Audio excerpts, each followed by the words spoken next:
All right. Today we're going to talk about overcoming objections. Okay, this is probably one of the most important pieces for a new agent to really focus on and be aware of, because this is what's going to roadblock them from actually closing the deal. Okay, I want to focus on one thing that I think is very often overlooked, and that is the fact that you're going to have less objections the more value you create. So if you think of it like this, you've got this truck or train headed down the railroad tracks or headed up the road, and all objections are little obstacles or speed bumps in the way, okay? However, the more momentum and the more speed you have driving, the speed bumps, the little obstacles, they're not going to impact your trajectory as much because you're going to plow right through them, okay? That is so important because in this industry, when you're meeting with a client and they tell you, I can't afford it, I need to wait, I need to talk to somebody, it typically, if you go back to the beginning, there's a value problem, right? If I can't afford it based off the price, maybe they don't really value it based off the need, okay? So we're going to talk through a couple of those today. I think that's important.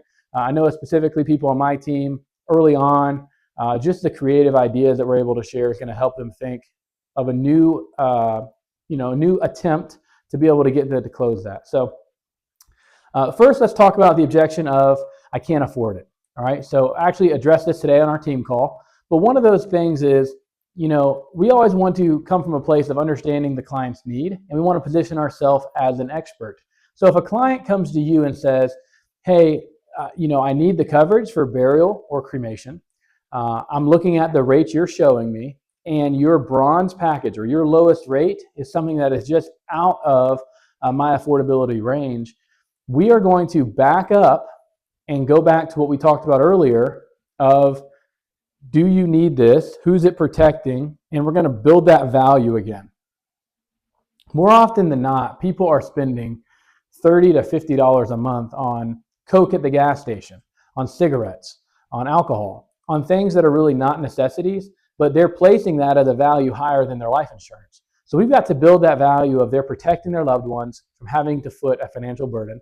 They're protecting their kids maybe from income replacement, and their children from having this stress of their passing as well as the financial burden, okay? So what I do, if somebody says, if we've got our quote sheet out, I'm showing them, and we look at our three options. And remember, I'm going to show them three options and say, which one of these do you like the best? And then I'm going to be quiet. Let them pick, okay? I didn't say, do you want one of these or none? I said, which one of these do you like the best? And a lot of times our response is going to be, oh, I like that one, but I can afford this one. Or I'm going to have to go with that one. Or, whatever it might be. Very rarely do we get, I can't afford any of those. And if we do, I back up and I say, all right, Mr. Jones, do you mind me asking, what is your monthly income? Because most people we meet with are on a fixed income, and these are the most affordable programs available to you, okay? And once we find out the income, we're going to help him strategize and go back to, if this is important to you, can we find room in that budget to get something that you requested and that you've been thinking about in place? Because if Mr. Jones says, I want coverage eventually, just not today, then what we need to understand and explain and express to him as very important is coverage later is going to be more expensive, guaranteed. His health could change. He might not be able to get coverage later.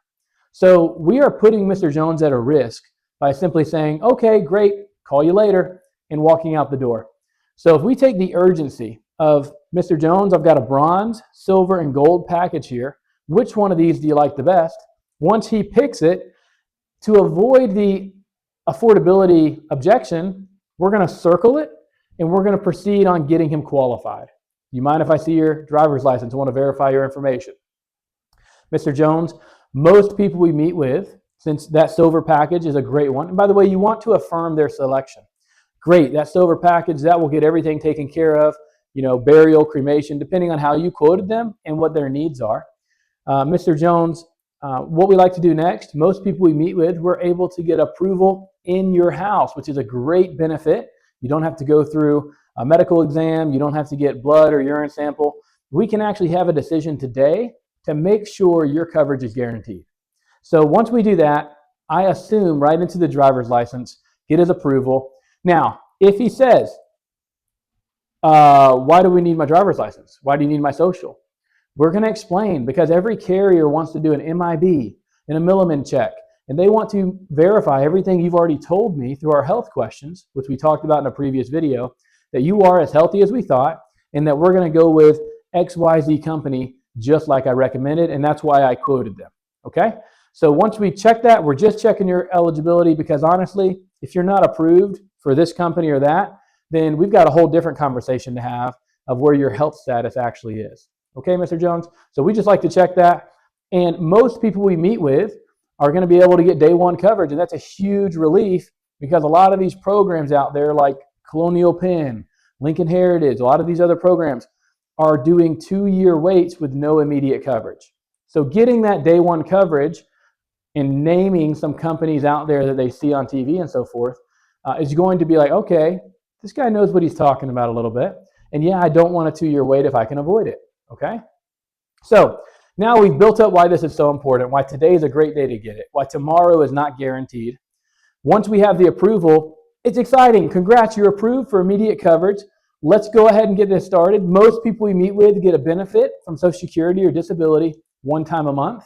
What day do you get your Social Security every month?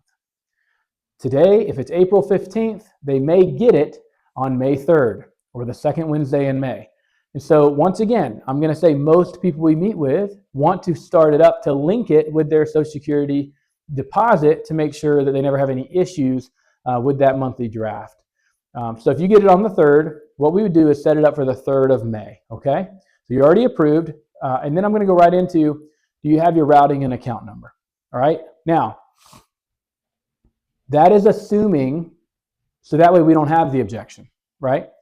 If they're persistent, I cannot afford it, dig deeper. Why can't they afford it? Is their income really, really low?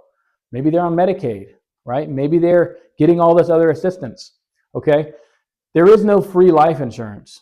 The state doesn't cover their burial. So what we need to do is establish that.